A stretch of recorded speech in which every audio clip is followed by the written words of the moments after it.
Hello students, today's topic is descriptive statistics under Python pandas. So under this we are going to see what is descriptive statistics and what are the functions under descriptive statistics and uses of these functions. So before that we'll see what is statistics. So statistics is a branch of mathematics that deals with collection, interpretation and organization of data.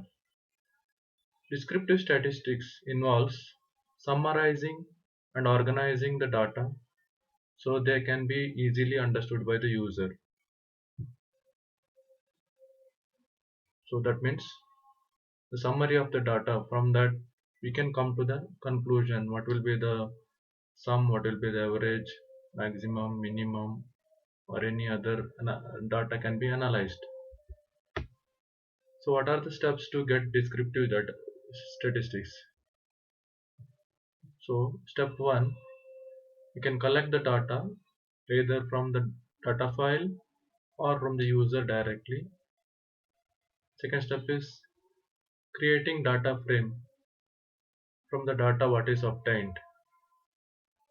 Then step 3, get the descriptive statistics for pandas data frame, or get the descriptive statistics as per requirement like mean, mode, maximum, sum, etc. So we know about the pandas data frame. Now we'll apply these functions to get the required data from the data frame. So pandas data frame object comes up with methods to calculate maximum, minimum, count, sum, mean, median, mode, quartile, standard deviation, and variance. So it contains functions to calculate these. We are going to see how all these can be done one by one. So the first function is maximum, max. It returns the maximum value of a column of data frame or series. So the syntax will be like this: data frame and specify the column name dot max function, or it can be specified, the axis can be specified. By default the axis 0 will be considered. Axis 0 means it returns maximum value of every column. Every column maximum can be calculated directly, or you can specify axis 1 if you want the row wise values, maximum value row wise. So by default axis value will be 0. We don't specify anything. We'll see the example here. So here in the first line we wrote import pandas as PD. That means we're importing the features of pandas into our program. Then we created a dictionary here. So ID, name, marks, these are dictionary keys, and the values are given here, that is 1 2 3 Kishan, Vishal, Ashika, 50, 87, 93. All these are the values, corresponding values. So from this we have created a data frame, df equal to pd dot data frame dictionary. So from the dictionary we have created a data frame, then we are displaying the data frame. So this is a data frame what we have.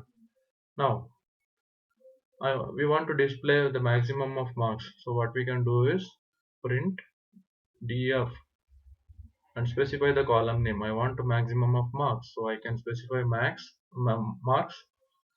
dot max function. So I can get the maximum value like this. So max function is used for getting the maximum value. You can get the column maximum or row maximum. Okay. This we'll see the example. Another example. So here in this we have maths, physics, CS marks as a data frame, and df dot maximum axis equal to 1 is written. So when you write axis 1, what will be the result? You see the maximum of row wise. So what is the maximum value in the first row? That is 90. So second row it is 82. So whatever is the maximum value row wise you will get when we are writing x is equal to 1, and if you are writing x is equal to 0, then we will get the column maximum values in the column wise. Clear? So even if you don't specify x is equal to 0, by default the column wise maximum will be calculated. Is it clear? The next function is minimum. This is same as maximum function. So just like maximum how we used, we have to specify the column name dot minimum. So we'll get the minimum of the column of a data frame. So we can also get row wise minimum by specifying x is equal to 1. Here, so here there is an example. In this example we have maths, physics, CS marks. So if I am specifying df of CS, that means CS dot minimum, which gives the minimum of CS marks.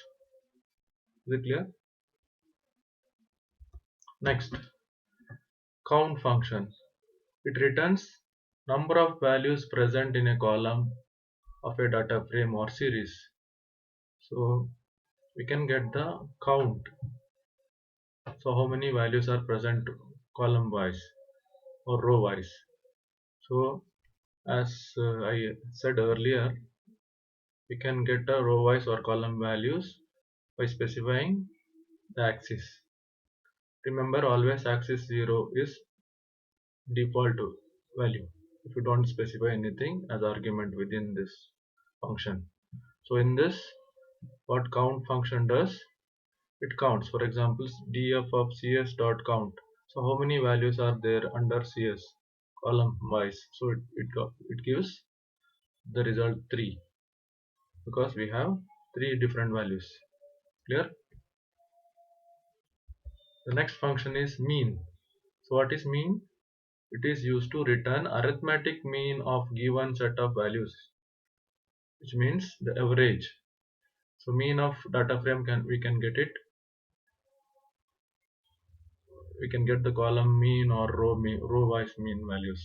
So mean is nothing but the average values. So just like the previous functions, we can directly use mean function, that is data frame specify the column name dot mean. So in this example you can see we have a data frame, we have a dictionary here which contains the data TCS, Wipro and L&T quarter 1, quarter 2, quarter 3, quarter 4 values. So a dictionary is there. Within the dictionary we have keys TCS, Wipro and L&T, and within that values are also enclosed as a dictionary. So when you create a data frame from this, so it appears in the table form, that is the column headings are TCS, Wipro and L&T, and the row indexes are quarter 1, quarter 2, quarter 3 and quarter 4. So we have the data frame ready now. So in case we want to mean value of a particular column, for example Wipro, we can specify like this, df of Wipro dot mean. So what happens, the mean value of that particular column we will get it. Clear? Same way we want the complete mean value axis 1. So I said the row wise if you want to get the data, then you can specify axis 1. So what, for example, quarter wise we want to get it, quarter 1 what will be the mean value of all these rows, so that we can get it like this. Is it clear? Next function is sum. It is used to return the addition of all the values of a particular column of a data frame or a series. So if you want total value of a particular column or row or altogether of a data frame, we can use sum function. So here in this example we have the data frame, and if you write data frame and specify the column name. For example, Wipro dot sum. So what we can get it, the sum of the Wipro column. Clear? Similarly, if I am writing df dot sum axis equal to 1, so the row wise, quarter wise, for example, in this rows are quarter values, quarter 1, quarter 2, quarter 3. So quarter 1, what is the total? Quarter 2, what is the total? Quarter 3, what is the total? So we can get the values like this. I hope you are clear with this. Next is median. So first let us see what is median. So median is a middle value of sorted list of numbers.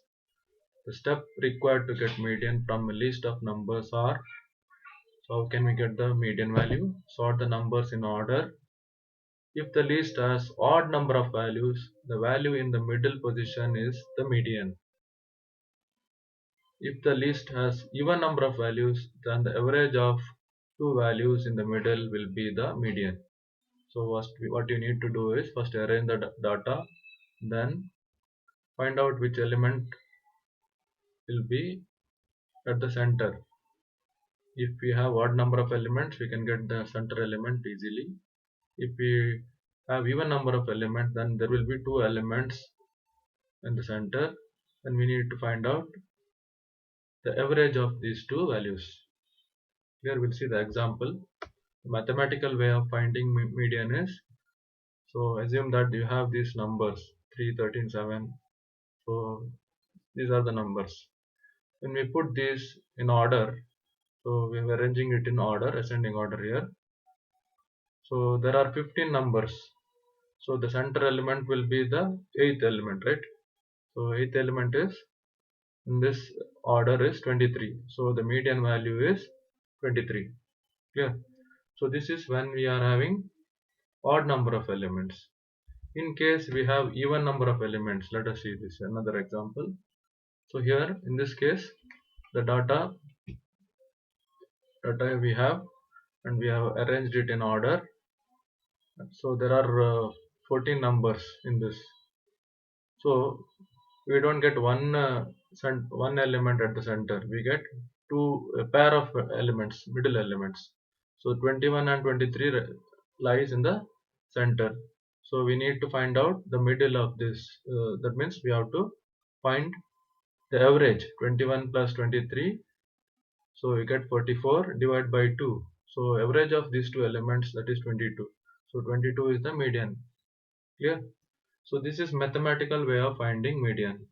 But we have a ready-made function in pandas called median. So with this we can find out the median easily. So we have an example here. So in this example we have imported the features of pandas first, then we have a dictionary.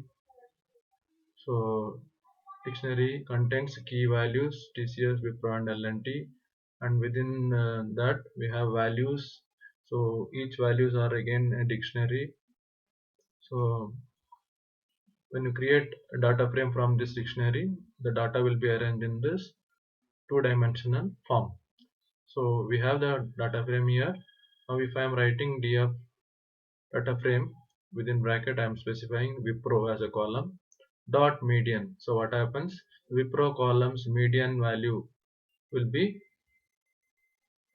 calculated. So with these columns, so under that we arrange it and see that how the data will be in order. Then the center element, if there are two elements, then we have to find out the average. So similarly, the complete data, if you want median of the complete data, then you can just write df dot median. So remember, median is the function to get median values. Clear? Next, mode. The mode of a set of data values is the value that appears most often. So out of the data sets, which element is repeated more number of times, that is actually the mode. To find mode, it is best to put numbers in order, then count how many of each number, so how many times it is repeated. A number that appears most often is mode. For example, we have a set of values here, 19, 8, 29, 35, 19, 28 and 15. So if you are arranging the elements this way, So we can find out easily that which element is appearing more number of times. So in this example, all the elements except 19 are appearing only once. So 19 appears twice. So the mode is 19. So most number of times 19 is appearing. So it is the mode of the values here, set of values. Clear? So this is a mathematical way of finding mode. Now, so how can we find out using Python pandas? So here in Python pandas we have a function called mode. We can specify directly the mode function. So the data frame is ready here. So we just write, if you want to find out only the column, particular column's mode value, then you can specify the column name df of wipro dot mode. So that means the particular column's mode value will be displayed. So for example, in this Wipro, so 22,500 is repeated twice, remaining values are repeated only once. So 2500 will be displayed as the mode. Similarly, the complete data if you are considering, so df dot mode, if you are writing the column wise, you get a data column wise which is appearing. So for example, TC is under this, so 2300 is repeated twice. So another Wipro, you have 2500 is repeated twice, remaining things are repeated only once. In L&T, 5000 is repeated twice, so other values are repeated only once. So this will be the mode value. I hope you are clear with these concepts. Next, there is a function called describe. So pandas describe function is used to view some basic statistical details like count, mean, maximum, minimum, quartile values, standard deviation values of a data frame or a series of numeric values. Means you want to get a description of all these together, then you can use describe function. We'll see the example here. So we have a dictionary, and from dictionary we have created a data frame. So data frame name is df, and we are specifying the column heading as brand, price and year.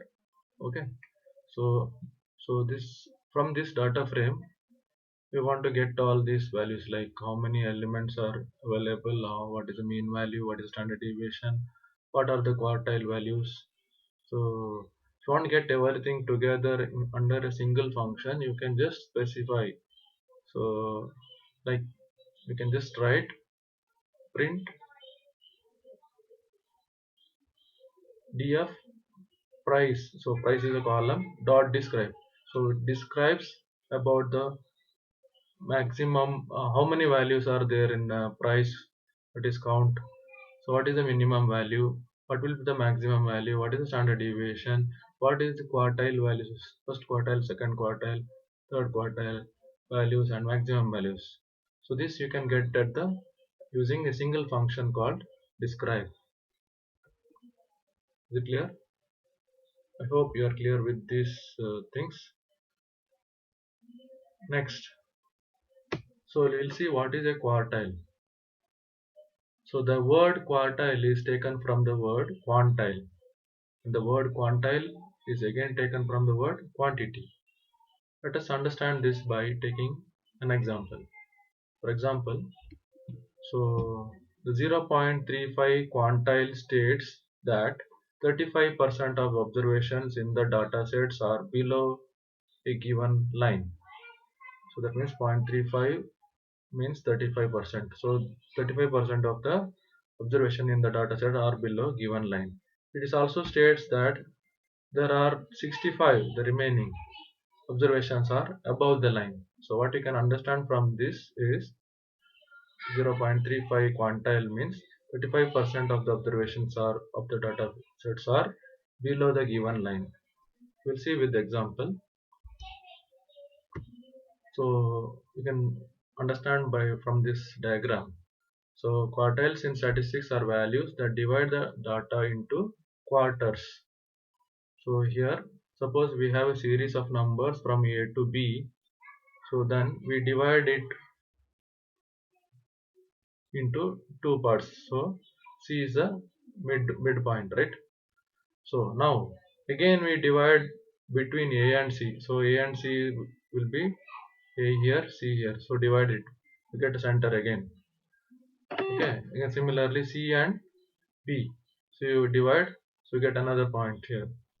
So these points, for example, you see here it is marked. So these points we can call it as a quartiles. So quartile 1 is the first one, that is here. So we are dividing into four equal parts, right? 1, 2, 3, 4, four equal parts. So the center, that is first quartile. Then the second one, C, for example, it is quartile 2. Then another one is quartile 3. So the 25th percentile is called quartile 1, 50th percentile is called quartile 2, and 75th percentile is called quartile 3. Clear? So mathematically, if you are calculating, you will see the example here. Let us take an example. Suppose we have numbers 1, 3, 4, 7, 8, 8, 9. So first you arrange the data in ascending order.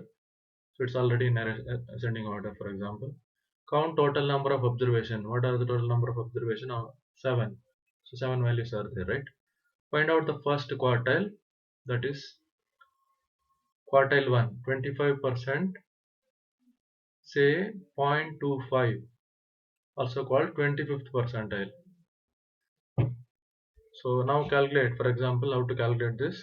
Quartile 1 is round 0.25 into n plus 1. N is nothing but the number of observations. So 0.25 into 7 plus 1, 8. So 0.25 into 8, that you get 2. So it means second observation is 3. Clear? Similarly, step 5, calculate second quartile. So quartile second is,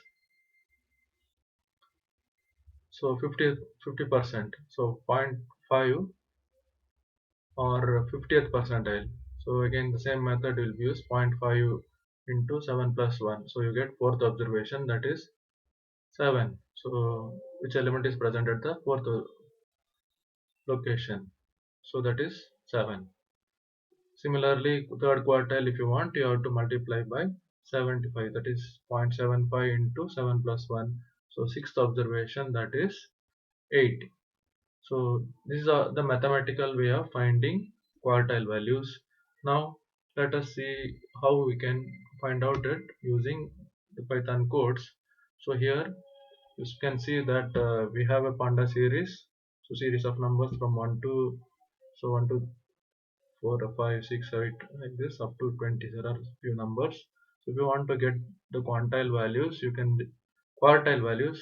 The function used is, remember, the function used for quartile is quantile, and specify 0.25, 0.5 or 0.75. So if you write this, you get the values directly. So quantile is the function used for getting the quartile values. Clear? So another example is here. So we have a data frame here, the same data frame what we have used earlier. So if you want to get the quantile values, so column wise, so you can specify 0.25, 0.5, 0.75. So quartile values. So remember, quartile we can get using the function quantile. Clear? So here you can see the results. So here 0.25, TCS it is 2225. So similarly we can get the values. I hope you are clear with the concepts to this. So under descriptive statistics, we have seen how to find out maximum, how to find out minimum value, how to count, how to find out sum, then median, mode. So then the quartile values. We also saw how to get all these together using describe function. I hope you are clear with this. There are two more functions, standard deviation and variance. So that we'll see in the next session. I hope you are clear with all this. Thank you.